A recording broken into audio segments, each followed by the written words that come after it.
하나님 아버지, 복된 주일, 이 복된 가운데 인도하여 주심을 감사드립니다. 하나님을 사모하며 하나님 말씀을 사모하여 이 가운데 왔습니다. 주님, 감사함을 찬양을 드리며 감사함으로 예배 드릴 수 있게 인도하여 주시옵소서. 예수님의 이름으로 기도드렸습니다. 아멘. 우리 인사 나누겠습니다. 최고 축복을 받으세요. 최고 축복하세요. 최고 축복하세요. 최고 축복하세요. 그리고 정말 잘 오셨습니다. 잘 오셨습니다. 인사 나누겠습니다. 정말 잘 오셨습니다. 정말 잘 오셨습니다. 정말 잘 오셨습니다. 이 시간 찬송가 193장 예수 십자가 흘린 피로써 힘차게 박수치며 찬양드리겠습니다.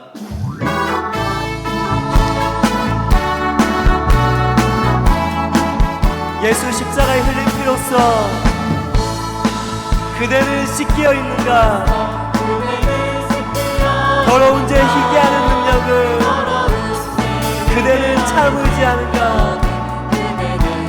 아멘. 예수의 보혈로, 예수의 보혈로 그대는 씻기어 있는가? 마음속에 여러 가지 죄악 깨끗이 씻기어 있는가? 주 예수와 밤낮으로 늘 함께 그대는 행동을 하는가? 그대는 행동을 하는가? 아무 때나 어디든지 그대는 십자가 붙들고 있는가? 아멘. 예수의 보혈로, 예수의 보혈로 그대는 씻기어 있는가?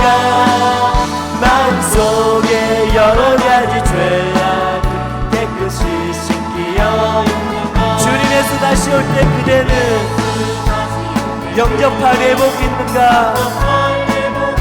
그대 몸은 거룩한 곳 성전에 들어갈 준비가 됐는가?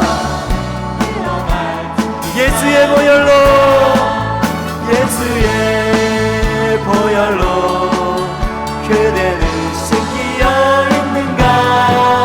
마음속에 여러 가지 죄악이 깨끗이 씻기어 있는가? 모든 죄에 더러워진 회복을 주 앞에 지금 다 벗어서 샘물같이 솟아나는 보혈로 눈보다 더 희게 씻으라. 아멘. 예수의 보혈로, 예수의 보혈로 그대는 씻기어 있는가? 마음속에 여러 가지 죄악이 깨끗이 씻기어 있는가? 주님 예수 다시 올 때 그대는 영접할 회복이, 그대 몸은 거룩한 곳 성전에 들어갈 준비가 됐는가? 들어갈 준비가 됐는가? 예수의 보혈로 그대는 씻기어 있는가? 마음속에 여러 가지 죄악이 깨끗이 씻기어 있는가? 모든 죄에 더러워진 회복을 주 앞에 지금 다 벗어서 샘물같이 솟아나는 보혈로 눈보다 더 희게, 아멘. 예수의 보혈로, 예수의 보혈로 그대는 씻기어 있는가? 마음속에 여러 가지 죄악 모든 죄에 더러워진 회복을 주 앞에 지금 다 벗어서, 주 앞에 지금 다 샘물같이 솟아나는 보혈 눈보다 더 희게 씻으라. 예수의 보혈로 그대는 씻기어 있는가? 마음속에 여러 가지 죄악 예수의 보혈로, 예수의 보혈로 그대는 씻기어 있는가? 마음속에 여러 가지 죄악 예수의 보혈로 그대는 씻기어 있는가? 예수의 보혈로 그대는 씻기어 있는가? 마음속에 여러 가지 죄악 깨끗이 우리를 죄에서 도우시려 주 예수 십자가 지셨으니 기쁘게 부르세 할렐루야. 나 구원 얻었네. 나 구원 얻 찬송하세 찬송하세 찬송하세 주님 나를 구하셨네. 찬송하세 찬송하세 주가 구원하셨네. 우리를 주께서 구했으니 이전에 행하는 악한 일과 추하고 더러운 모든 죄를 온전히 버렸네. 아멘. 찬송하세 찬송하세 찬송하세 주님 나를 구하셨네. 찬송하세 찬송하세 주가 구원하셨네. 나 지금 죄에서 사함받아 거룩한 백성이 되었으니 이 육신 장막을 벗을 때도 겁날 것 없겠네. 아멘. 찬송하세 찬송하세 찬송하세 주님 나를 구하셨네. 찬송하세 찬송하세 우리가 이 세상 떠날 때 예수의 손목을 굳게 잡고 영원히 즐거운 저 천국에서 주와 함께 살겠네. 아멘. 찬송하세 찬송하세 주님 나를 구하셨네. 찬송하세 나 지금 죄에서 사함받아 거룩한 백성이 되었으니 이 육신 장막을 벗을 때도 겁날 것 없겠네. 아멘. 찬송하세 찬송하세 찬송하세 주님 나를 구하셨네. 찬송하세 찬송하세 주가 구원하셨네. 우리가 이 세상 떠날 때 예수의 손목을 굳게 잡고 영원히 즐거운 저 천국에서 주와 함께 살겠네. 아멘. 찬송하세 주님 나를 구하셨네. 찬송하세 찬송하세 우리가 이 세상 떠날 때 예수의 손목을 굳게 잡고 영원히 즐거운 천국에서 주와 함께 살기 원합니다.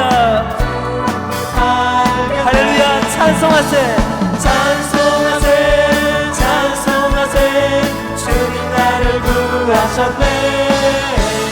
찬송하세 찬송하세 찬송하세 찬송하세 찬송하세 찬송하세 주님 나를 구하셨네.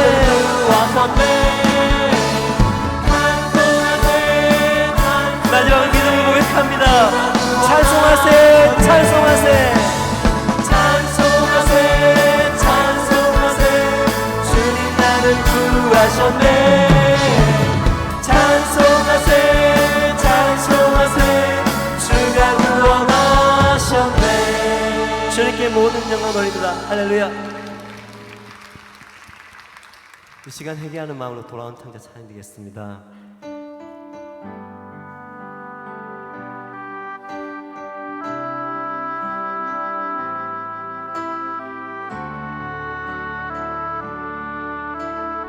멀고 험한 이 세상길 멀고 험한 이 세상길 소망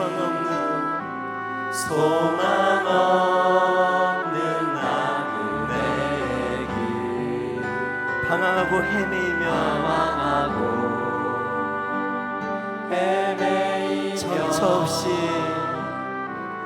정처 없이 살아왔네.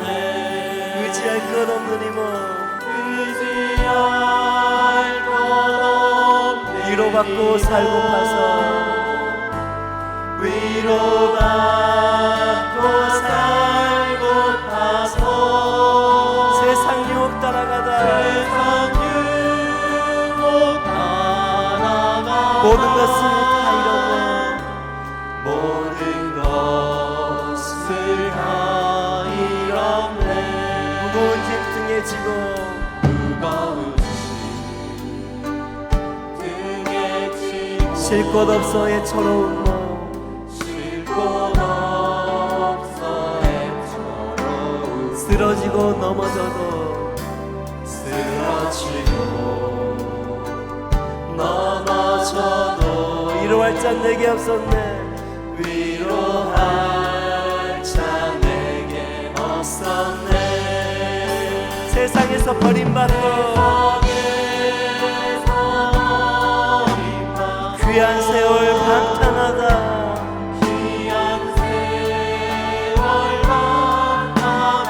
아버지를 만났을 때 아버지를 만났을 때 죄인임을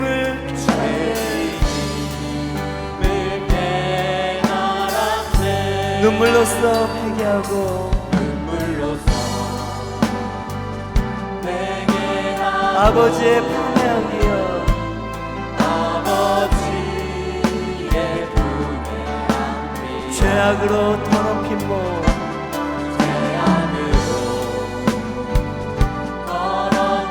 십자가에 못 박았네 아멘 구원함을 얻은 기쁨 구원함을 얻은 기쁨 세상에서 제일이라 영광의 길 바깥이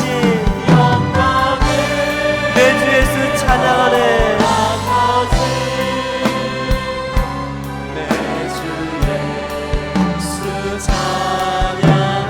눈물로써 회개하고 아버지의 품에 안기어 아버지의 품에 안기어 죄악으로 더럽힌 몸 십자가에 못 박았네 구원함을 얻은 기쁨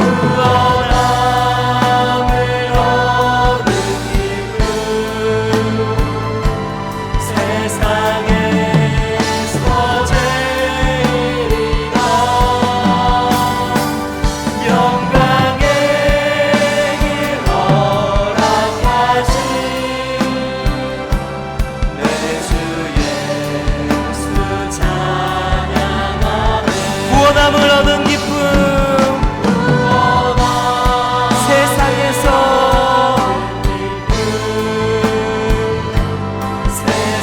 세상에서 제일이라 영광의 길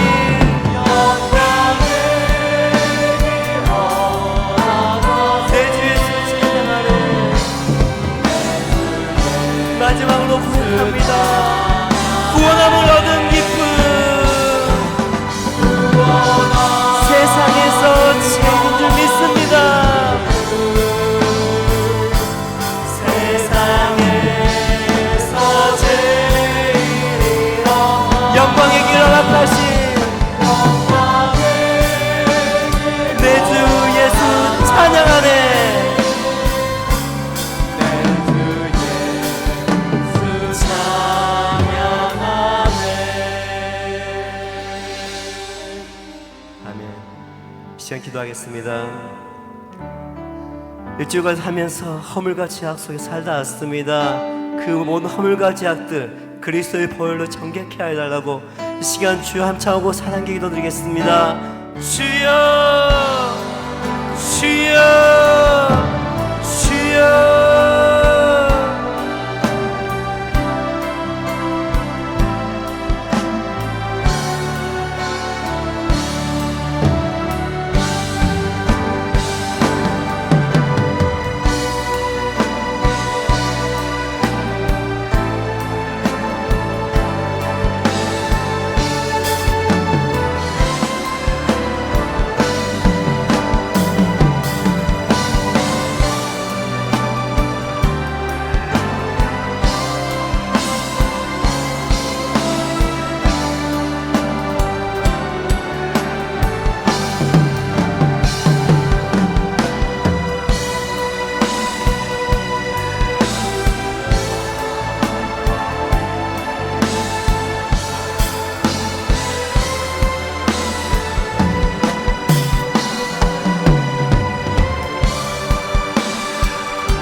하여 주시옵소서.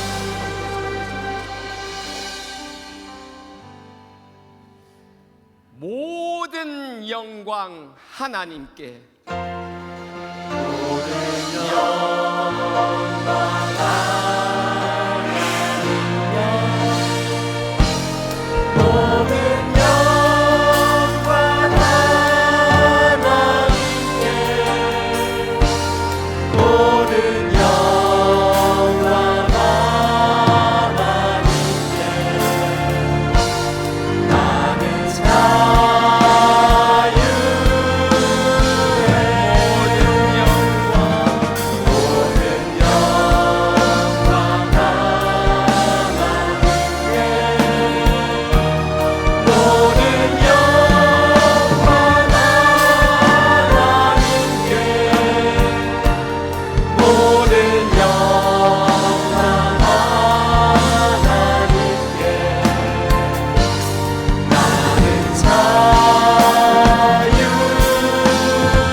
보라, 자녀들은 여호와께서 우리에게 주신 기업이요 상급이로다.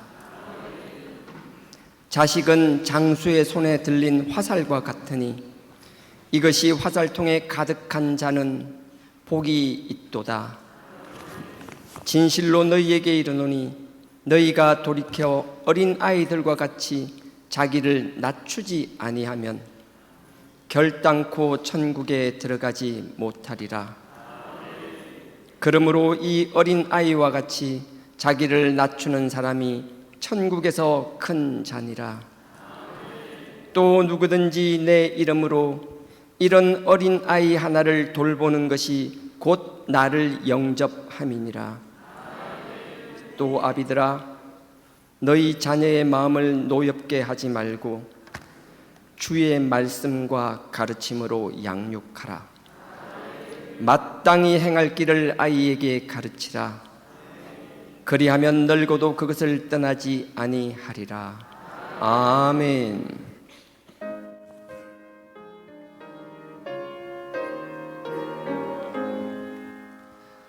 만복의 근원 하나님, 온 백성 찬송 드리고 저 천사여 찬송하세.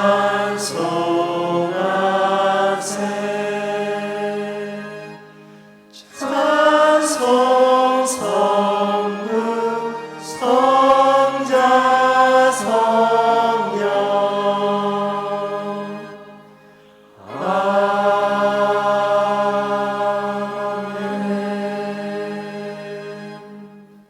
전능하사 천지를 만드신 하나님 아버지를 내가 믿사오며 그 외아들 우리 주 예수 그리스도를 믿사오니 이는 성령으로 잉태하사 동정녀 마리아에게 나시고 본디오 빌라도에게 고난을 받으사 십자가에 못 박혀 죽으시고 장사한 지 사흘 만에 죽은 자 가운데서 다시 살아나시며 하늘에 오르사 전능하신 하나님 우편에 앉아 계시다가 저리로서 산자와 죽은 자를 심판하러 오시리라. 성령을 믿사오며 거룩한 공회와 성도가 서로 교통하는 것과 죄를 사하여 주시는 것과 몸이 다시 사는 것과 영원히 사는 것을 믿사옵나이다. 아멘.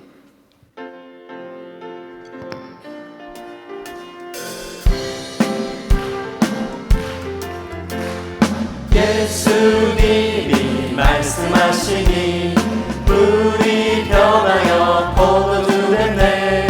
예수님이 말씀하시니 물이 변하여 포도주 됐네. 예수님 나에게도 말씀하셔서 새롭게 변화시켜 주소서. 예수님이 말씀하시니 바디메오가 눈을 떴다네. 예수님이 말씀하시니 바디메오가 눈을 떴다네.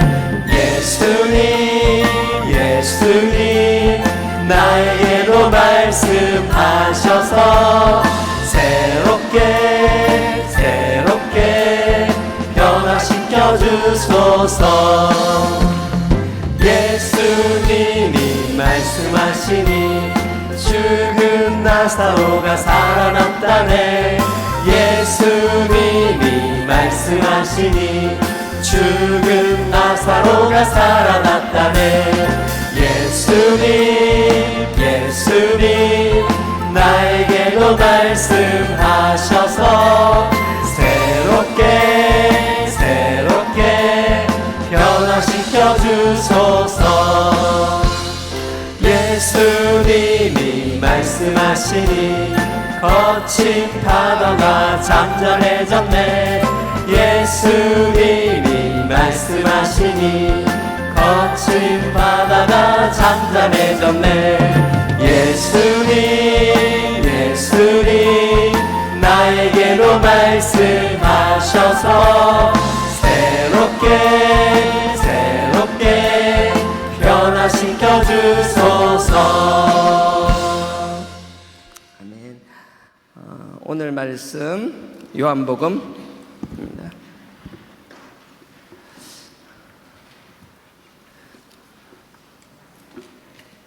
요한복음 2장. 제가 안 그랬습니다. 저 모니터 화면 밖에서 나는 소리였습니다. 자, 요한복음 2장입니다. 오늘 찬송이 아니고 거기 오늘 그 예수님이 말씀하신 애를 부른 이유는 다른 게 아니고 원래 오늘이 온세대 예배를 드리려고 했거든요. 무지개 예배라 해서 언약 예배죠. 그래서 노아의 방주 사건 이후에 노아의 모든 가족들이 모여서 하나님의 축복을 바라는 제사를 드렸듯이 나이에 상관없이 어른 어린아이 뭐 상관없이 온 세대를 아우러서 모든 가족들이 다 함께 예배드리는 예배를 뭐 통칭 그냥 무지개 예배라고 했는데 요즘 무지개란 말을 좀 안 좋은 단체죠. 그렇죠. 그래서 좀 안 좋은 의미로 많이 쓰여져서 쓰기가 좀 불편해서 그냥 온세대 예배, 통합 예배라고 하고요. 그래서 원래 오늘 예배를 드려야 되는데 지난주 광고처럼 여차여차 하는 사정으로 다음 주 드리게 되었습니다. 그럼에도 오늘도 우리 어린아이들이 여기 예배를 같이 참석한다고 그러더라고요. 보이진 않는 것 같는데 했다고 치고요. 그래서 애들이 참석한다고 해서 어떻게 할까 생각하다가 너무 예배가 딱딱하고 또 길고 지루하면 안 될 것 같아서 찬양을 우리 찬송이 아니라 어린이 찬송이 있는 곡을 이렇게 선택을 한 겁니다. 그러니까 유치하다고 그렇게 째려보지 마시고요. 다 이유가 있는 겁니다. 오늘 본문 또 말씀이 요한복음 2장이잖아요. 포도주 사건이잖아요. 자, 요한복음 2장입니다. 2장. 다음 주가 온 세대 예배입니다.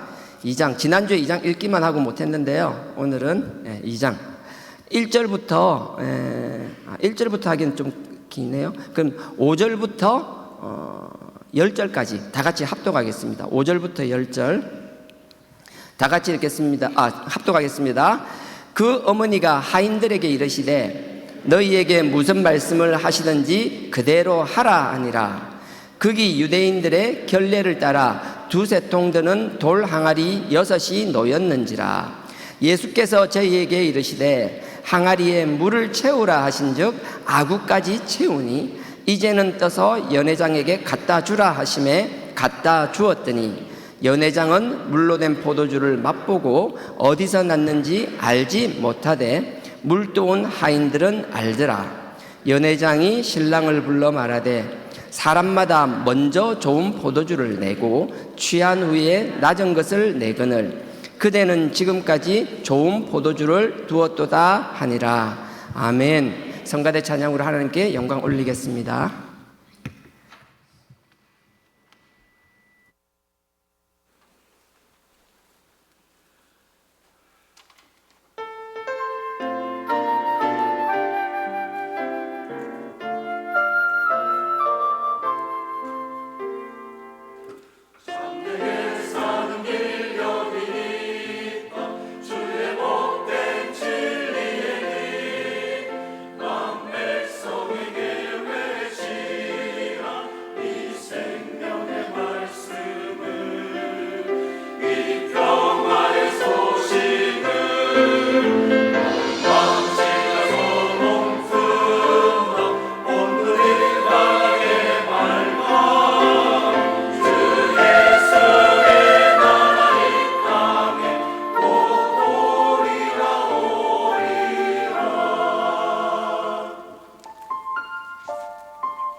네, 감사합니다. 우리 다음 세대 어린아이들을 위해서 관심 많이 가져주시고요. 또 이제 아마 9월 이후로 나눠지게 되면 교사나 이런 것들이 또 필요할 수도 있습니다. 교사도 필요하지만 돕는 스태프들도 필요할 거고요. 네, 여러분들 좀 많이 그냥 이렇게 뭐라죠? 기도도 당연히 하셔야 되겠지만 좀 눈으로 살펴주시고 그들 필요한 손길이 있는지도 좀 돌아보시는 여러분 되기를 간절히 부탁드립니다. 절박한 심정으로 말씀드리는 거고요. 요한복음 2장이고요. 오늘은 알다시피 온세대 예배라서 길게 하진 않을 거예요. 그냥 간단하게 얘기할 거고요. 제가 요한복음을 읽으면서도 제가 막 웅장함을 느끼는 게 있거든요. 그건 다른 이유가 아니에요. 제가 계속 이야기하는 건 반복되는 얘기 같은데, 창세기 1장에 천지 창조를 하시잖아요. 그리고 이 세상을 다스리기 위하여 부부를, 가정을 이루어 주십니다. 그게 2장이죠. 근데 마찬가지로 데칼코마니라 그러잖아요. 종이를 이렇게 물감 같은 거에서 2장 딱 붙였다가 쫙 빼면 나비 모양 같은 거 말하잖아요. 똑같은 모양이 이렇게 복사가 되듯이 되잖아요. 좌우 대칭이 되는 것. 성경도 그런 것 같아요. 창세기 1장과 2장이 그렇게 시작했다면 계시록 마지막이 그렇게 돼요. 계시록 22장에서 보면은 새로운 새하늘과 새 땅을 주신다고 약속하시잖아요. 새하늘과 새 땅을 말씀하시면서 그 새하늘과 새 땅에 들어가는 조건이라면 조건이고요, 우리가 끝까지 지켜야 될 것이라면 지켜야 될 것이고요, 우리 삶의 자세와 기준이라면 그렇게 말할 수 있는 것이 나타나는데, 그게 19장입니다. 계시록 19장 잠깐 갔다 올게요. 계시록 19장입니다. 19장 7절요. 근데 요한복음은 마치 이것을 뭐라 그래야 되죠? 그냥 간단한 게 아니라 마태나 마가나 누가를 하나님이 그들을 통하여 쓴 그런 느낌이 아니라, 처음부터 끝까지 막 세상에 하나님이 삼라만상뿐만 아니라 하나님의 그 우주를 창조할 때부터 우리의 마지막 시간에 오메가 시간, 알파로 시작해서 오메가까지 시간을 다 마치 막 우리에게 이야기해 주는 것 같아요. 그래서 요한복음을 읽을 때마다 막 웅장미, 우리 왜 그런 거 있잖아요. 발해를 바라보면, 고구려를 보면 완전 막 우리 심장이 뛴다 그러잖아요. 그 우리 배달의 민족이라잖아요. 뭐 고구려 지도만 보면, 뭐 만주만 보면 막 심장이 뛰듯이 그런 느낌이 나요. 요한복음을 보고 있으면 하나님 우리 주신 이 멸망뿐만 아니라 온 인류와 온 세상을 바라보면서, 나는 보잘것없고 아무것도 할 수 없는 초라한 사람 같지만 하나님이 네가 보는 네 스스로를 판단하는 네 모습이 아니라 너와 함께하는 그 기도의 동력자와 나의 자녀와 나의 용사들을 통하여 그 뜻을 이룰 것이라는 게 막 느껴지는 거예요. 그러면 이 물리적인 이 벽에 갇혀 있는 게 이게 보이는 게 아니라 이 벽 너머에 있는 것들이 보이기 시작하고요, 지금의 초라한 모습이 아니라 우리 어린아이들의, 보잘것없는 어린아이들이 아니라 저들을 통하여 역사하시는 하나님의 능력과 하나님의 뜻과 하나님의 열방 가운데 꽂으시는 하나님의 깃발들이 보이기 시작하는 거예요.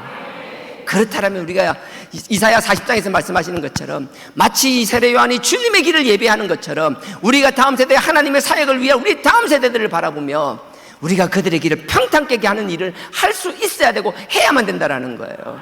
하나님이 너무나 놀라운 것들을 주셨는데도 불구하고 수많은 사람들을 보내주셨습니다. 정말 탁월한 사람들을 보내주셨습니다. 정말 많은 물질을 주었습니다.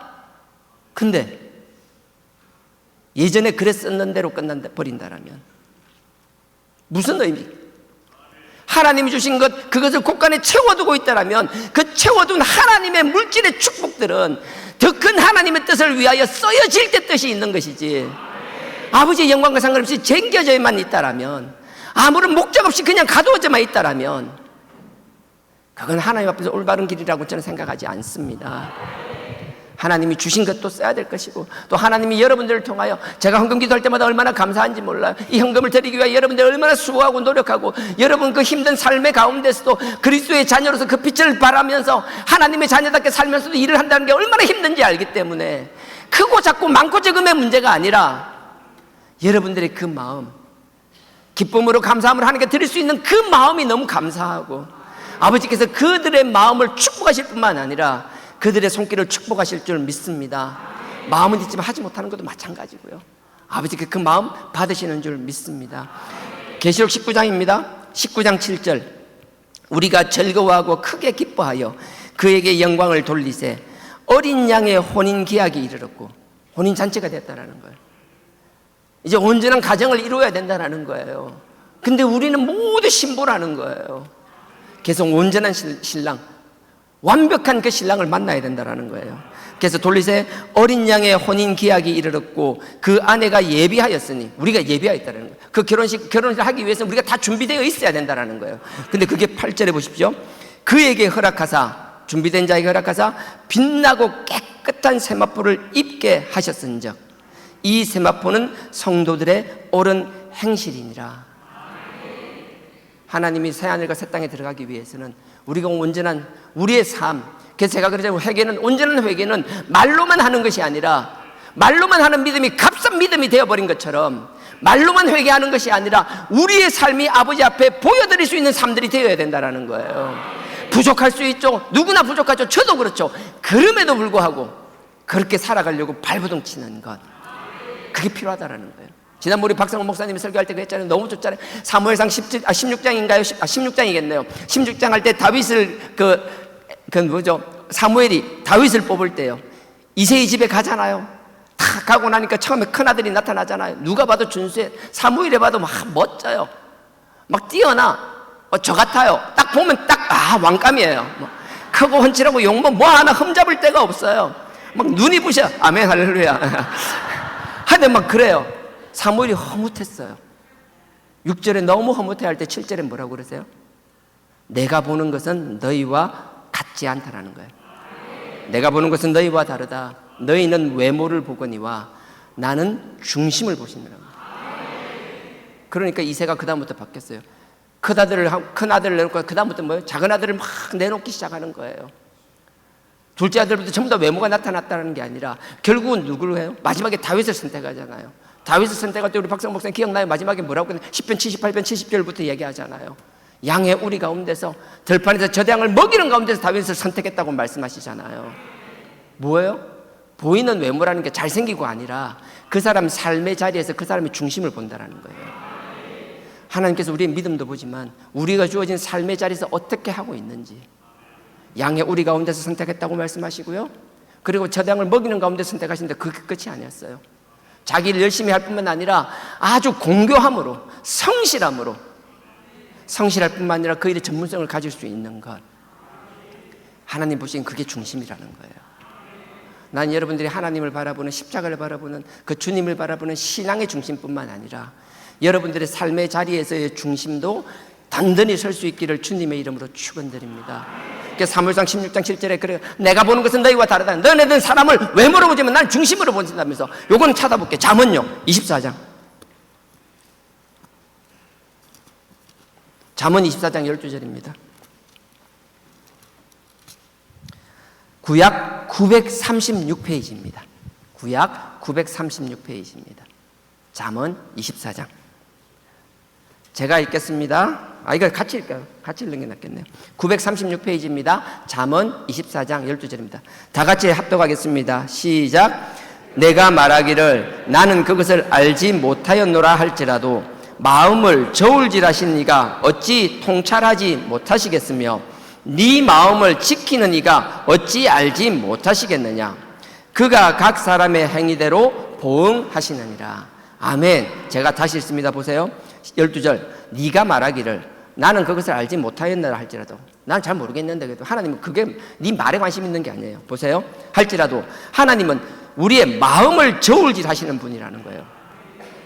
우리의 마음을 저울질하시는 이가 어찌 통찰하지 못하게. 하나님 우리의 마음을 항상 다 알아보고 계신다라는 거예요.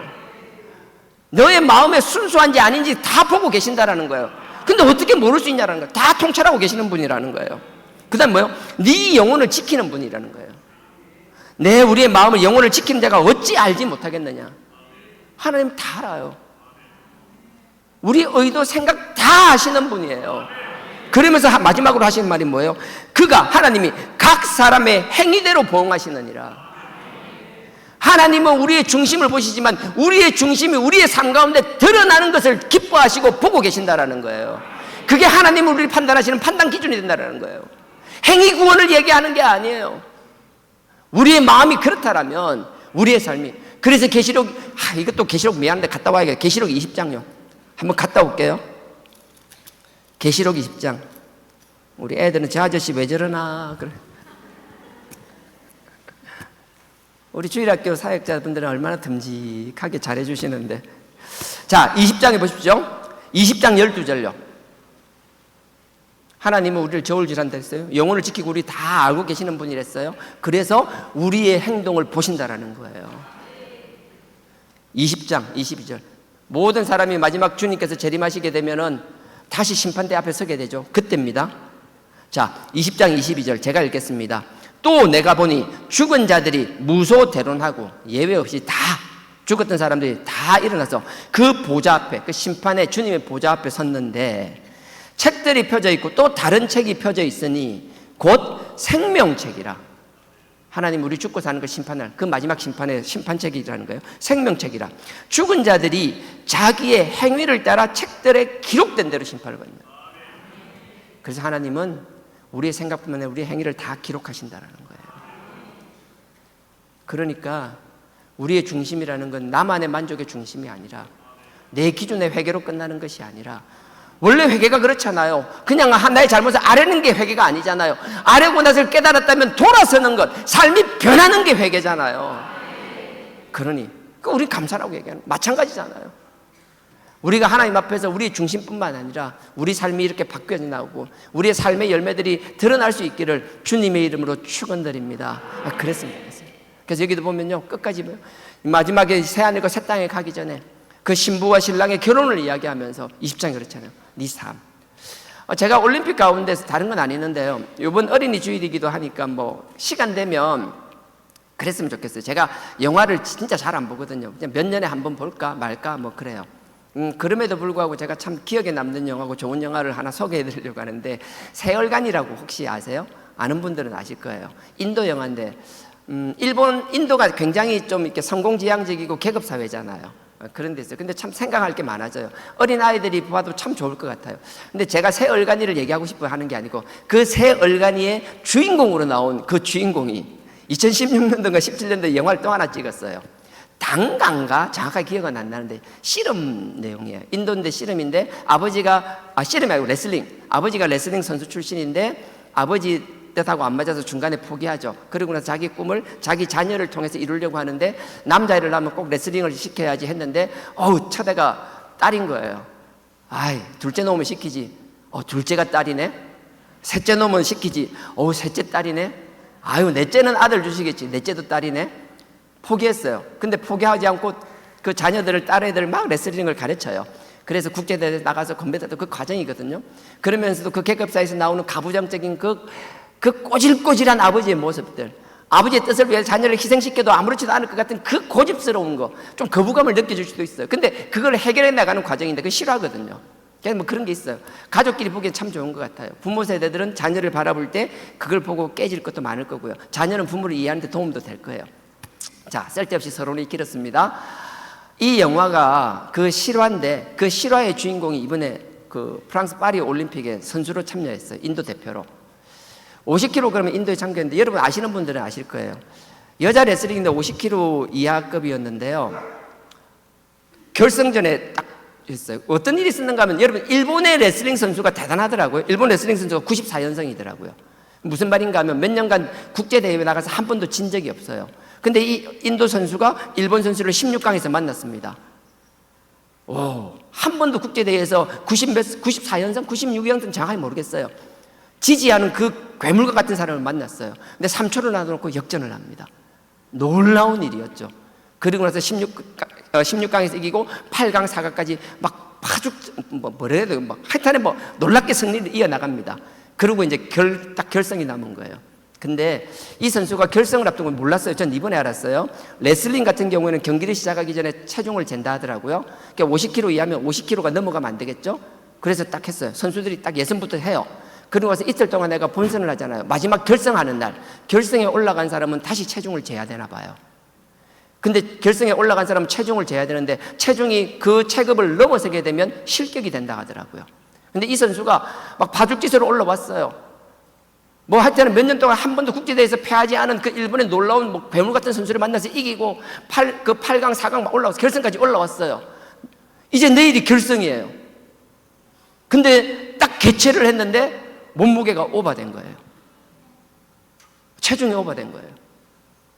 그래서 그 전날 내가 보니까 말도 안 되더라고. 막 그냥 러닝머신을 타고 자전거를 타고 사우나 가서 땀을 빼고 아무리 해도 안 되는 거예요. 머리를 잘랐어요. 머리를 잘랐는데도 안 되는 거예요. 나중에는 피까지 뽑았대요.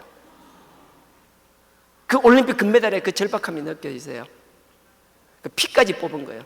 피까지 뽑아가지고 다 개최하러 갔어요. 근데 어떻게 됐을 것 같아요? 이미 다 결과가 난 거니까 100g이 오버됐어요. 100g이 오버돼서 탈락이에요. 재밌는 건 결승까지 올라가게 되면 그 은메달을 주는 게 아니라 체중이 오버된 사람은 무조건 꼴등으로 처리한다 하더라고요. 그래서 그냥 꼴등으로 처리가 된 거예요. 탈락했어요. 제가 이 이야기를 하는 이유는 그거예요. 아무리 결과가 좋더라도 마지막 결승 앞에서 우리가 지켜야 될 그 자세와 당연히 지켜야 될 조건을 충족시키지 못한다라면 그 과정이 의미가 없더라는 거예요. 우리가 하나님의 새하늘과 새 땅을 향한 그 천국을 바라보며 우리가 그 여정을 걸어 나갈 때도 크게 다르지 않다라고 생각합니다.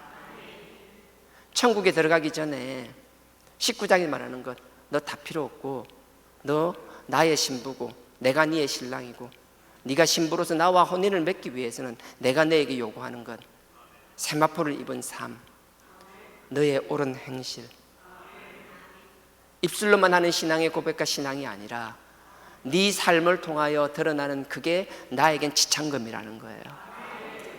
그리고 그 세마포를 입은 사람이 나와 혼례를 할 것이며 나와 혼례를 이루고 정식적으로 나의 가족이 된 사람이, 나의 부인이 된 사람이 하나님께서 준비하신 그 새하늘과 새 땅을 누릴 수 있다는 거예요. 우리가 목표를 정해놓고 달려나가다 보니까 정작 우리가 유지해야 될 것, 지켜야 될 것에 대해서 흔들리는 것이 있다면 여러분들 어떤 형태로든 깨달을 수 있기를 주님의 이름으로 부탁드립니다. 그래서 요한복음을 보면 웅장함이 느껴져요. 계시록도 보면요, 처음에 보면 7개 나오잖아요. 소아시 7개가 나오듯이 요한복음도 2장이 끝나고 나서 3장, 다음 주 3장 니고데모 이야기인데 어떻게 설교를 해야 될지는 모르겠는데 아주 근본적인 것, 다른 것이 아니라 그 하나님의 온 우주를 이야기하며 우리의 가슴을 웅장하게 만들었다면 3장에 가서 아주 본질적인 이야기라는 거예요. 그러니까 그런 걸 볼 때마다 저는 막 전율을 느낀다는 거지만 진짜 저는 진짜 쭈삣쭈삣할 때가 많거든요. 오늘 요한복음 2장입니다. 요한복음 2장 같은 경우에는 여러분 잘 아시잖아요. 가나의 혼인잔치입니다. 다른 건 얘기 안 하고요, 그냥 그거예요. 오늘은 여러분들이 하셔야 될 거, 하나님의 최종 목적을 위해서는 우리 삶 가운데서 기본은 지키면서 유지해야 된다라는 것. 중간중간에 우리가 체중이 막 50kg 넘어갈 때도 있고 당연히 그럴 수 있죠. 운동선수도 평상시에 넘어가죠. 하지만 경기를 앞두고 있다면 어떤 식으로 해서 그 조건을 충족시키듯이 우리도 신앙의 기복이 있을 수는 있겠지만 하나님 앞에 우리가 성전 앞에 나온다는 게 무엇이에요? 그냥 습관적으로 주일 나와서 예배드리는 것이 아니라 아버지 앞에 나올 때마다 한 주간의 나의 삶을, 아니면 우리가 집회를 통해서 일정 기간 정했다라면 여러분은 그 두 분기 6개월 동안 지나가면서 아버지 앞에 그 집회를 앞두면서, 아니면 고난 주간이든 무엇이 되었든 아버지 앞에 나의 기준을 다시 한번 다 잡을 수 있는 기준, 여러분 스스로가 그런 기준을 만들고 그 기준을 지키려고 발버둥치는 삶을 살기를 주님의 이름으로 부탁드립니다. 그게 결코 쉽지 않고 내 힘으로 되는 게 아니잖아요. 그래서 성령의 힘입음을 받아야 되는 거고 성령의 도우심을 받아야 될 뿐만 아니라 그 아들의 처절한 그 십자가의 그리스도의 보혈을 의지하지 않고는 우리의 힘과 노력으로는 결코 할 수 없다라는 그 사실을 망각하지 않기를 주님의 이름으로 부탁드립니다. 그렇습니다. 오늘 가나 혼인잔치는 그런 기조에서 이야기를 하는 거예요. 가나에서 혼인잔치를 합니다. 혼인잔치는 그냥 혼인이 아니라 하나님께서 우리에게 기준을 요구하는 것이고, 근데 여기서 어머니가 그러죠. 요한복음 6장에 보면은 그 오병이어 사건 때 알잖아요. 안드레가 먹을 게 없어요. 없어요. 그래서 안드레가 뭘 구해와요? 어린아이의 오병이어를 구해오잖아요. 떡 5개. 애가 있는 게 맞긴 맞아요. 감사해요. 애 목소리 들으니까 너무 좋아. 그렇게 강제 연행 안 시켜도 돼. 좋아. 나갔다 빨리 들어와. 괜찮아. 하여튼 뭔 얘기했죠? 하여튼 그 마리아가 그 할 때 보십시오. 오병이어를 할 때 누군지 모르는 그 어린 아이가 그 오병이어 도시락을 하나 가져오러 오면서 그게 주님께서는 그 오병이어를 통해서 역사를 이루시잖아요. 다 먹고도 광주리에 가득 찰 만큼 남았잖아요. 그 어머니가 그 자녀를 돌보는 그 뭐라 그래야 되나, 오늘 나가게 나면 애가 혼자 나갔는데 배가 고플 것 같으니까 그냥 나가면 안 될 것 같으니까 미리 도시락을 챙겨주는 그 어머니의 성견지명, 그 아이를 살필 뿐만 아니라 아이의 하루 일정을 알고 있는 그 어머니. 가나의 혼인잔치도 그런 것 같아요. 혼인잔치가 열어졌습니다. 혼인잔치가 열렸는데 불구하고 연회장이라고 해서, 예전에는 그 혼인잔치가 하게 되면 잘 모르잖아요. 결혼잔치가 잘 없잖아요. 그러니까 큰 잔치가 있으면 자기 집에서 가장이나 그 안주인이 하는 게 아니라 그것만 전문적으로 경험이 많은 사람. 옛날에 우리 예전에 애기 놀 때 보면 집에서 놀 수 있지만 안 노니까 산파라이가 동네에서 애 받는 경험이 많은 분들이 해주시잖아요. 그것처럼 그 결혼식 연회를 잘 이끌어 나갈 수 있는 사람한테 부탁을 드려요. 그러면 와가지고 신랑하고 상의를 합니다. 그러니까 야, 음식은 어느 정도 준비하자. 한 일주일 가까이 잔치를 하니까 이 정도 준비하고 뭐하고, 포도주는 이 정도면 준비해야 돼. 포도주는 최소한 이거 안 돼. 너무 써, 안 좋아. 그래도 잔치인데 좀 좋은 포도주를 준비해야 돼. 음식도 뭐도 해야 돼.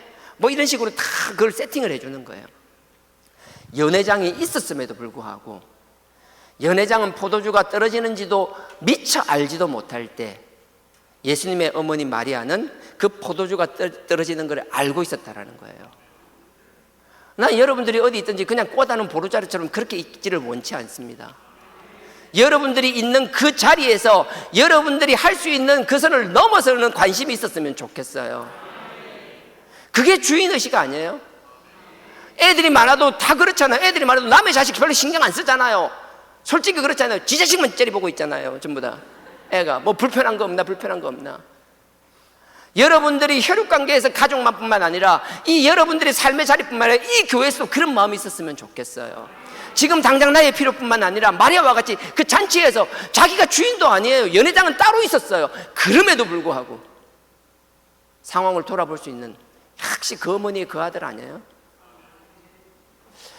예수님께서 그거 할 때요, 마리아가 예수님에게 시킵니다. 포도주 떨어졌는데 예수님에게 그러죠. 아들을 불러, 아들아 포도주 떨어졌다. 얘기할 때면 여러 가지 뭐 설들이 있어요. 그걸 얘기하려고 하는 건 아니에요. 근데 예수님께서는 이렇게 얘기하시죠. 여자여, 뭐 이게 뭐 대바라졌다 뭐 말인데 그것도 난 얘기하려고 하지 않습니다. 뭐라 불렀든 중요한 거 하나도 아닙니다. 근데 캐톨릭에서 여러분들 잘 아셔야 되는 건, 예수님께서 분명히 내 때가 아니라고 거절을 하셨어요. 그럼에도 불구하고 마리아가 예수님께 강권적으로 막 그냥 반협박하듯이 그냥 시켜버려요. 그러니까 예수님이 내 때가 아니라고 이야기하면서 당신의 뜻을 돌이켜서 그 일을 해냅니다. 그래서 캐톨릭에서는, 제가 캐톨릭에 대해서 함부로 알지도 못하는 게 막 얘기한다라고 손가락질 하시면 뭐 어쩔 수 없겠지만 또 다 틀린 말도 아니니까 마리아를 자꾸 숭배하는 거예요. 그 사건의 주인공은 주님이십니다. 주님이 하시고자 하면 하는 거고, 하기 싫으면 안 하시는 거예요. 의미가 없어요. 근데 주님에게 그 이야기를 해서 그 일을 이끌었다고 해서 그 잔치의 주인공이 주님이 아니라 마리아가 결코 될 수 없다라는 거예요. 근데 누군가는, 소수의 사람도 아니라 정말 수많은 사람들이, 물론 이 이유만은 아니겠지만 큰 이유 중에 하나인 것도 사실이니까, 이 사건을 통해서 마리아를 하나님께서 우리 일상 중에서도 끊임없이 우리를 건드려 주시고 우리에게 기적을 베풀어 주십니다. 저는 이게 우리가 지금 숨 쉬는 것 자체가 나는 기적이라고 생각하거든요. 내 삶을 되돌아볼 때, 나의 더럽고 정말 추잡하기 짝이 없는 내 삶을 되돌아볼 때, 그럼에도 불구하고 지금 내가 숨 쉬면서 목사라는 감투를 쓰고 여러분 앞에 말씀을 전할 수 있는 이 사실 자체가 아버지께서 허락하지 않으시다라면, 아버지께서 지켜주지 않았다라면, 아버지께서 용납해주지 않았다라면, 이게 저에겐 기적이에요. 이 가나의 혼인잔치의 포도주 사건의 기적은 정말 대단한 거라고 생각해요. 여러분 그거 아시잖아요. 이게 내가 확실하게 생각하는 게, 많은 사람들이 그래요. 예수님께서 포도주를 물로 포도주를 바꿨다는 게 자꾸 거기만 관심을 두는데, 저는 전혀 관심사가 달라요. 보세요. 예수님의 어머니도 마리아도 마찬가지였어요. 회당장도 마찬가지였어요. 많은 사람들이 포도주만 집중하는 거예요. 요엘서에 보면은요, 포도주는 하나님 주신 축복이라고 그래요. 그뿐만 아니라 구약에 계속 언급되고 있어요. 포도주는 축복이고 즐거움의 상징이에요. 맞아요. 그래서 사람들은 자꾸 포도주가 떨어질까봐 걱정을 하며 좋은 포도주를 내면 우와 대단하다. 연회장에 갖다 주니까 연회장이 뭐라 그래요? 그 신랑을 불러가지고, 야 처음에는 좋은 거 했다가 나중에 술 취하면 안 좋은 거 하는데 너는 마지막에 더 좋은 걸 주네 하면서 막 신랑을 칭찬합니다. 사람들은 그 잔치에서 먹고 마시고 즐기는 것, 자기의 즐거움에 집중하고 있을 때예요. 자기가 먹고 더 좋은 거, 더 좋을 거, 하여튼 그런 것만 생각한다면 그게 충족이 되고 더 좋은 것들을 채워지면 그것 때문에 만족을 하고 감탄을 하는 인간들, 마치 나와 여러분 우리 모두의 삶이 그렇잖아요. 본질은 없고 그냥 입에 달고 즐거운 것, 나를 기쁘게 하고 즐거운 것들, 끊임없이 세상만 바라보고 가잖아요. 근데 예수님은 뭐예요? 그들의 포도주의 피로도 인정하셨어요. 너네 인간이니까, 너네들 천사들 아니니까 당연히 먹고 싶은 거 먹고 즐기고 싶은 거 즐기고 가지고 싶은 거 가지고 그 욕심에서 벗어날 수 없는 나약한 인간인 걸 아니까 예수님은 그 포도주로 그 우리의 욕구를 채워주십니다. 근데 놀라운 게 뭐냐면요, 보세요. 예수님이 물을 포도주로 만드는 건 뭐가 어려워요? 포도주 술독에 술이 빠졌대요, 없대요. 그럼 예수님 뭐해요? 여러분 열왕기상에 보면서 엘리야가 어떤 기잖아요. 자기 가가지고 그 수넴 여인한테 가가지고 그러잖아요.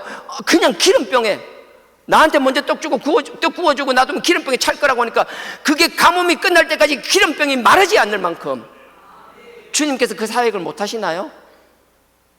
포도주가 떨어지면 포도주 술독에 가가지고 포도주 술독에 손 한번 탁 올리시고, 야, 알지? 그럼 끝나잖아요. 지가 마르지 않는 샘처럼 그래서 포도주 계속 몽글몽글 나올 수도 있잖아요. 그냥 퍼다 주기만 하면 되는 거잖아요. 아니면 뭐 그게 안 된다 하더라도 주님께서 그 하인들에게 야, 물 떠와서 이게 포도주 독에 부어. 포도주 독에 부으면 그 물이 포도주로 바뀌면 되잖아요. 주방에 있는 포도주 술독에 채우면 될 거잖아요. 근데 예수님은 전혀 그런 방법을 쓰지 않습니다. 예수님 물을 어디다 채웠죠? 그 집 입구에 있는 정결 항아리. 정결이 뭔가 하면요, 정결 예식에 쓴다는 뜻이에요. 정결 항아리. 항아리니까 우리 자꾸 장독 생각하는데 참만해요. 장독처럼 들고 움직이는 이런 거 아닙니다. 우리 종갓집 가면 큰 장독 항아리 있잖아요. 뭐 된장 간장 넣는 거, 물이 들지도 못하는 거. 물론 무겁죠. 근데 안에 그게 액체가 된장인데 차 있어서 그렇지 빈 항아리는 그렇게 무겁긴 무겁죠. 예. 그래도 이 돌 항아리는 뭔가 하면요, 정결 예식은 이스라엘 사람 딱 집에 들어가잖아요. 여러분들 정결 예식이면 신명기 30장에서 나오는 건데, 그냥 하나님 앞에 예배를 드리러 갈 때, 제사장들이 드릴 때 손과 발을 무조건 씻어야 돼요. 몸을 씻어야 돼요. 그것처럼 그런 거예요. 그게 내려오면서 어떻게 되는가 하면, 유대인들이 밖에 나가면 세상에 들어온 것들, 잡것들이 안 좋은 것들이 있으니까 집안에 들어오면 그걸 다 씻어내야 되는 거예요. 집에 들어가면 딱 집 입구에 정결 예식용 딱 항아리가 있어요. 그러면 거기서 물을 때가 손을 씻는 거예요. 발을 씻는 거예요. 그러면서 집에 들어가는 거예요. 유대인들은 맨발로 집에서 생활했거든요.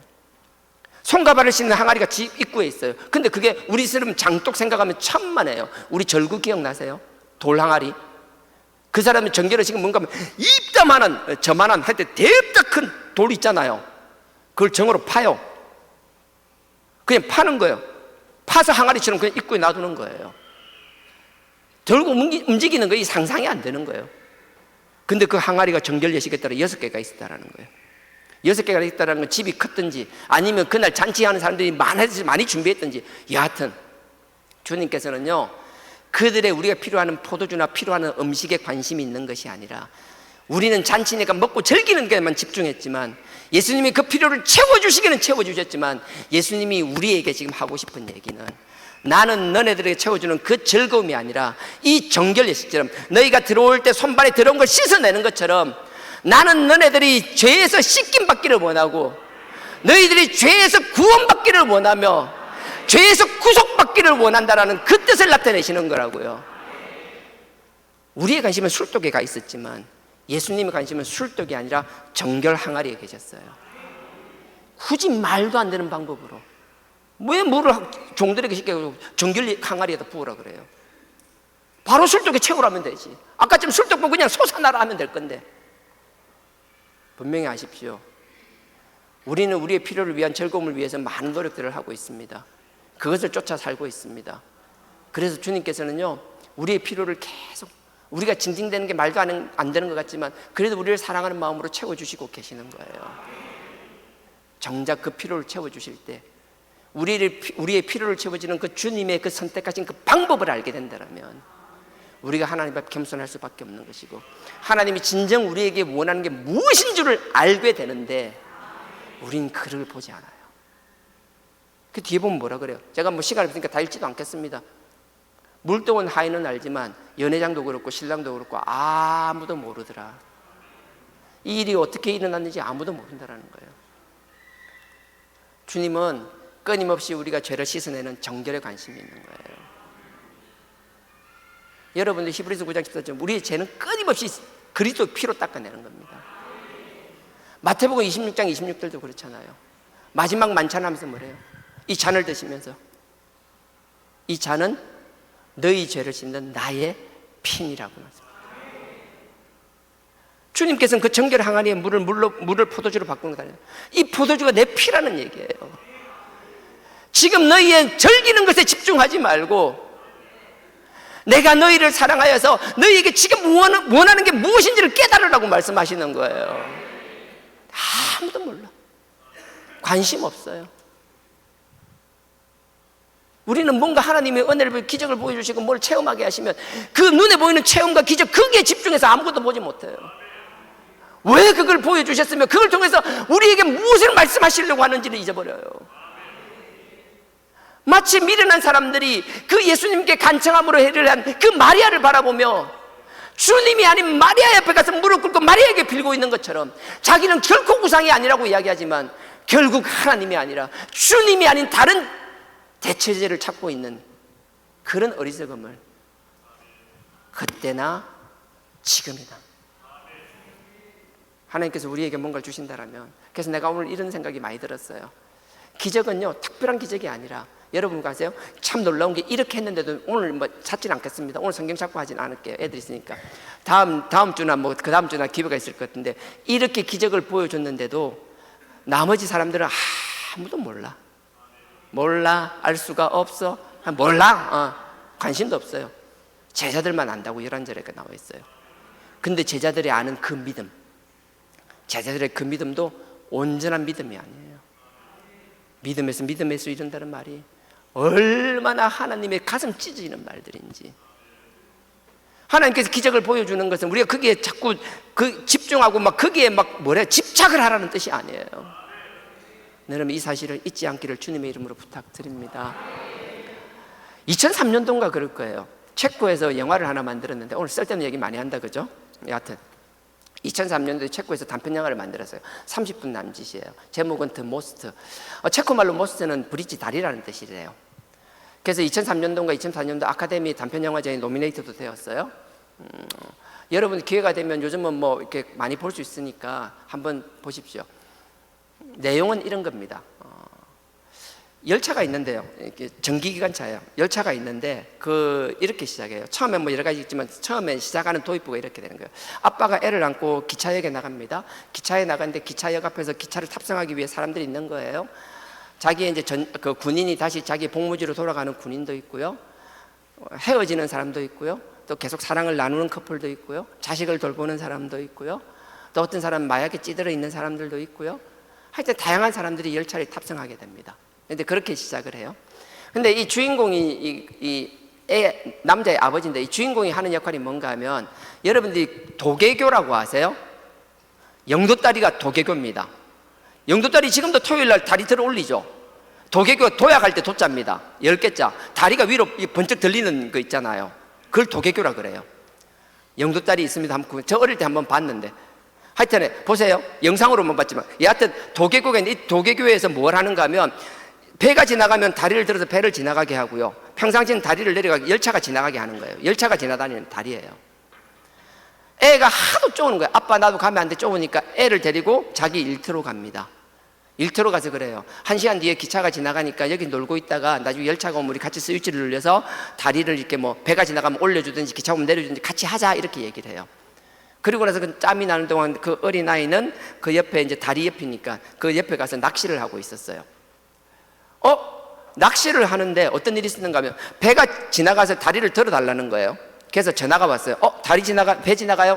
오케이. 다리를 올렸어요.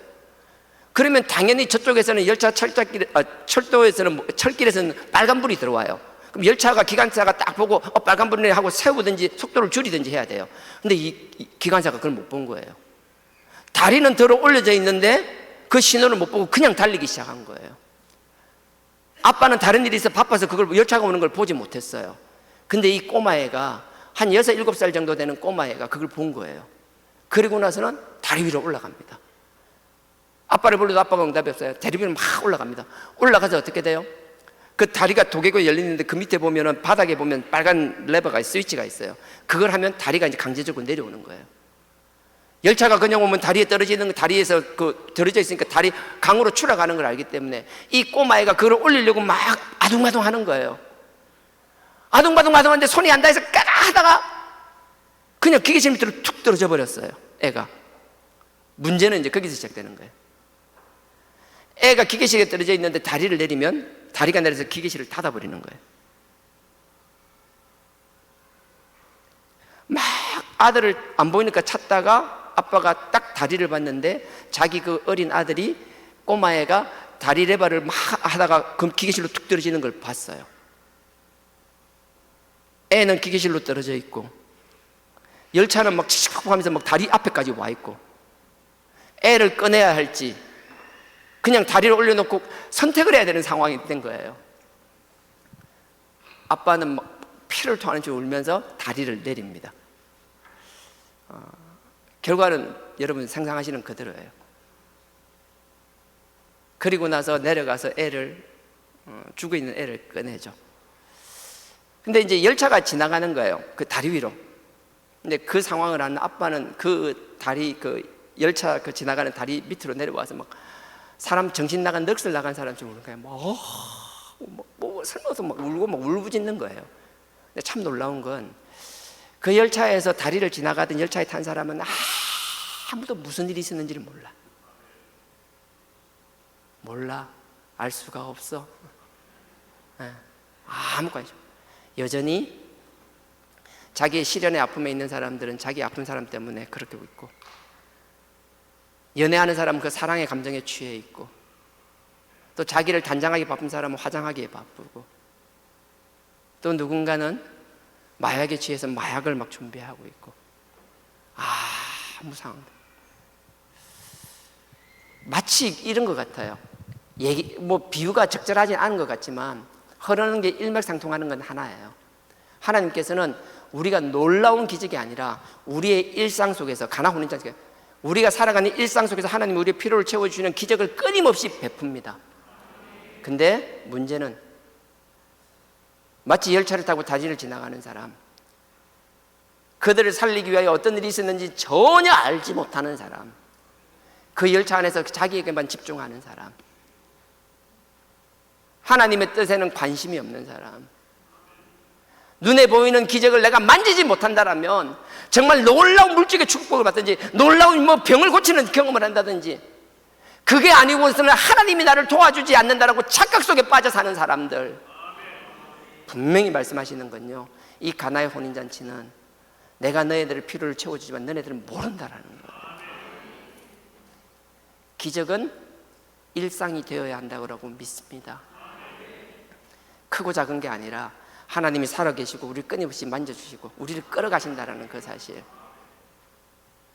마치 열차에 타고 있는 사람들처럼 우리를 살리기 위하여 그 앞에 무슨 일이 있었는지조차 알지 못하는 사람, 그러면서도 자기의 필요만을 갈구하는 삶, 그런 삶이 아니라 하나님이 우리를 향하여 어떤 마음을 가지고 계시는지, 하나님의 심정이 무엇인지, 별것 아닌 일상을 누리는 이 일상의 삶이 우리를 향한 하나님의 얼마나 큰 사랑과 축복이고 기적인지를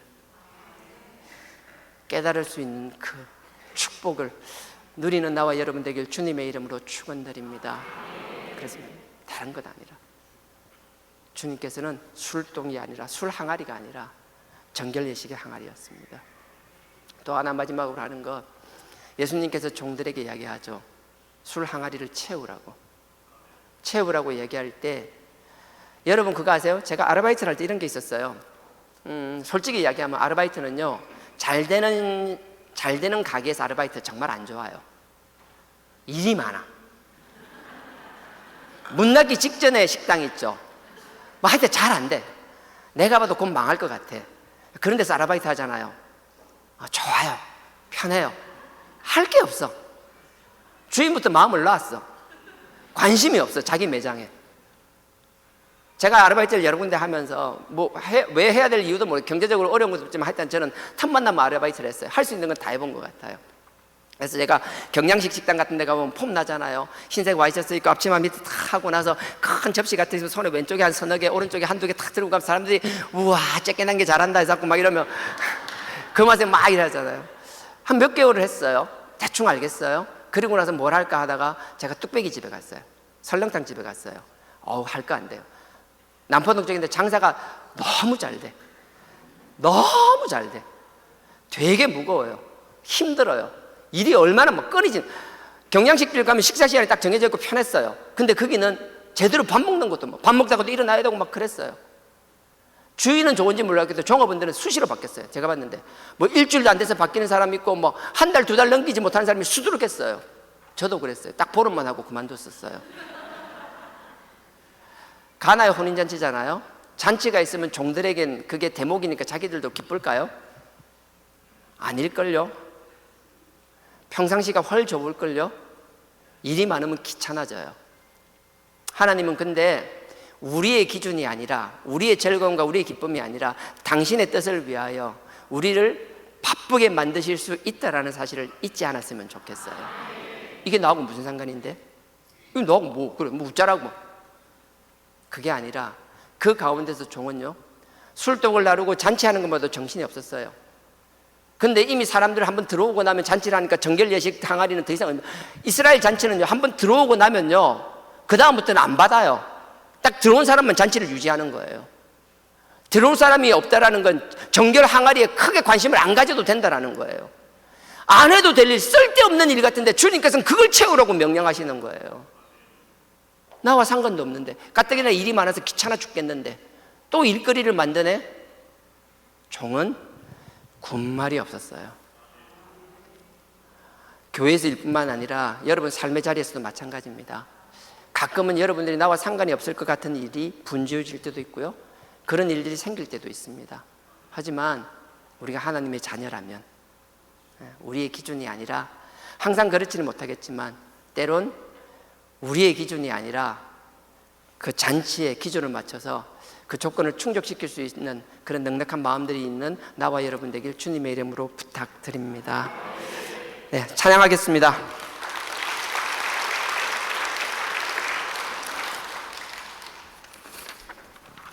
아까 단편 영화 이야기했듯이 사람들은 어떤 일이 있는지도 모르고 그냥 달려갈 뿐이에요. 주님께서 그 사랑하는 아들을 보내시고 그 피로 우리를 구원하시고, 아시잖아요. 같이 신앙생활 하다가 지나가 보니까 우리 확실하게 아는 게 뭐예요? 우리의 신앙의 기준은 누구예요? 조금 더 흔들림 없는 아버지 하나님 그 주님만 바라보는 거예요. 우리의 모든 삶과 판단 기준은 오직 말씀이 되어야 되는 거예요. 말씀과 주님과 그 하나님과 그 그리스도를 향한 십자가 외에, 그 선상에 그것 외에는 아무것도 있어서는 아니 돼요. 같이 신앙생활을 하는 것 같지만 누군가는 결정적인 순간에 그것 아닌 다른 것을 자꾸 바라보게 되잖아요. 끊임없이 그걸 합리화하려고 하잖아요. 그런 것에 흔들리지 않는 나와 여러분 되기를 원합니다. 또한 우리가 지금 예배드리는 것, 우리가 이렇게 행사를 준비하는 것, 하나님 앞에 눈물로 기도할 수 있는 것, 넋두리라도 할 수 있는 것, 하나님 앞에 부르짖고 아니 원망이라도 할 수 있는 이 상황 자체가 하나님을 우리를 살려주시고 우리를 살리기 위하여 그 아들을 보내주셨다는 그 아들의 그 피값이라는 사실을 잊지 않는 나와 여러분 되기를 원합니다. 한순간순간도 아버지의 은혜이고 아버지의 기적이 아니었던 적이 없습니다. 이 찬양이 우리의 그런 고백이 되기를 원합니다. 내가 누려왔던 모든 것들이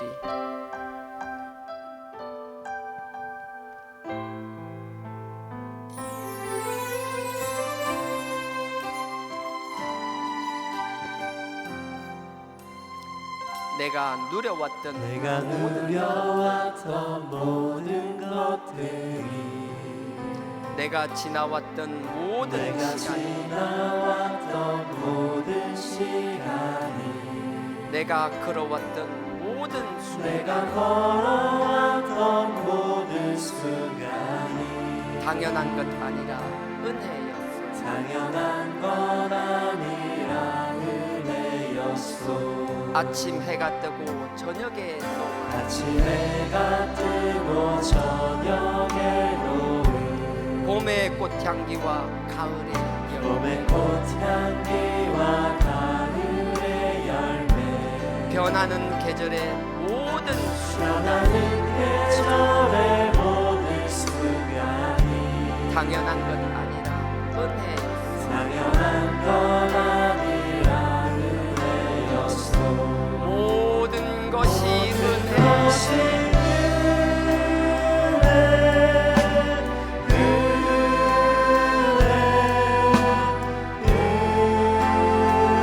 한없는 내 삶의 당연한 것 하나도 없었던 것은 모든 것이 은혜였소. 다시 한번 하겠습니다. 내가 누려왔던 모든 것들, 내가 누려왔던 달려왔던 모든 것들이 내가 지나왔던 모든 시간이 내가 지나왔던 모든 시간이 내가 걸어왔던 모든 내가 순간 걸어왔던 모든 순간이 당연한 것 아니라 은혜였어. 당연한 건 아니라 은혜였어. 아침 해가 뜨고 저녁에 아침 해가 뜨고 저녁에도 봄의 꽃향기와 가을의 봄의 꽃향기와 가을의 열매 변하는 계절의 모든 순간 변하는 계절의 모든 순간이 당연한 것 아니라 은혜였어. 당연한 건 아니라 모든 것이 은혜.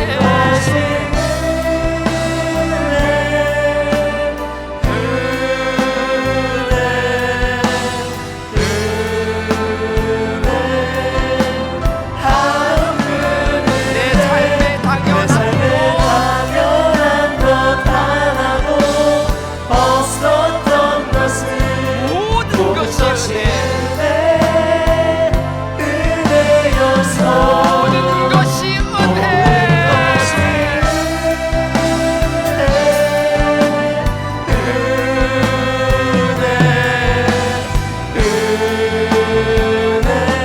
한없는 내 삶에 당연한 당연한 것 하나도 없었던 것을 모든 것이 은혜였어. 모든 것이 은혜.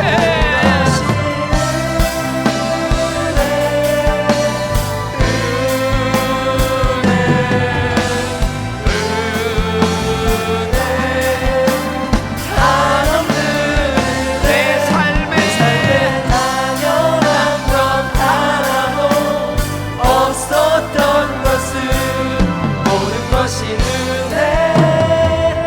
은혜였어. 이 시간 우리 다 같이 기도하기 원합니다. 주님께서 정말 우리 기준에서 보면 말도 안 되는 기적을 베푸셨지만, 물을 포도주로 바꾸는 이적을 베푸셨지만 누구도 알지 못하였다라고 말씀하십니다. 주님께서는 지금도 우리가 일상에 젖어 사는 것, 하루하루 그냥 하는 일상을 유지하게 하기 위하여 얼마나 많은 사랑과 기적을 베푸시는지 모릅니다. 근데 우리는 당장 우리의 필요, 지금 내가 원하는 것, 지금 내가 만족하기 원하는 것에만 집착하고 있는 삶이라면, 아버지의 그 사랑과 그 이적을 잊어버리고 알지도 못하는 삶이라면, 사소한 삶 속에서 아버지의 그 손길과 기적을 깨닫는 자 되게 하여 달라라고, 원망하는 삶이 아니라 불평하는 삶이 아니라 감사하는 삶 살게 하여 달라라고, 아버지께서 은혜를 한없이 부어 달라라고 이 시간 다 같이 주여 삼창하고 기도드리시겠습니다. 주여, 주여, 주여.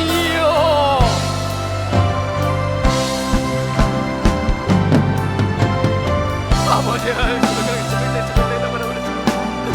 아버지, 우리 아버지 요새 우리 삶에 하나하나, 우리 하나하나 이 땅의 모든 것들이 내 삶에 한 그릇 한 그릇 만들 때마다 아버지 그 은혜를 깨닫는 저희들 되게 없어서, 아버지 그 사랑과 그 사랑, 아버지 우리를 구속하기 위한 그 아들을 죽인 그 사랑을 잊어버리지 않는 저희들 되게 없어서,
아버지 하나님, 우리의 일상 하루하루가 아버지께서 우리에게 베푸시는 기적임을 잊지 않는 저희들 되게 하여 주시옵소서.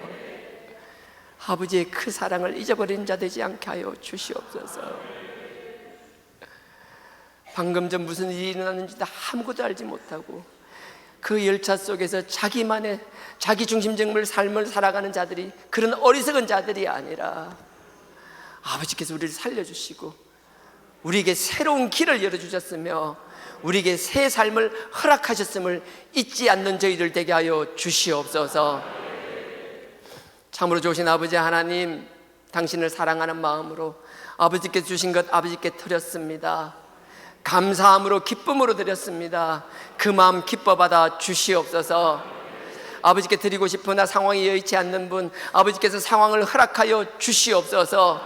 그들에게 하늘 문을 여시고 물질의 축복을 부어 주시옵소서. 아버지께 기뻐히 즐거이 드리는 이 물질들이 아버지의 영광을 위하여 쓰여지게 하여 주시옵소서. 이 물질들이 아버지의 복음이 전파되는 곳에 쓰여지게 하여 주시옵소서. 죽어가는 영들이 살아나는 일에 쓰여지게 하여 주시옵소서. 이 복음의 지경이 넓어지는 일에 쓰여지게 하여 주시옵소서.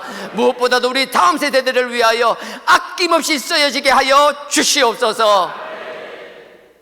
예수님의 이름으로 기도드렸사옵나이다. 아멘. 하늘에 계신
지금은 우리 주 예수 그리스도의 은혜와 하나님 아버지의 무한하신 사랑과 성령님의 감동감화 교통 깨닫게 하심이 우리의 일상 속에서 아버지의 은혜, 그 사랑, 그 기적을 경험하며 인정하는 삶 살기를 원하는 우리 모든 성도들의 머리 위에, 그 가정과 기업 위에 지금으로부터 영원토록 함께 하시기를 축원하옵나이다. 아멘.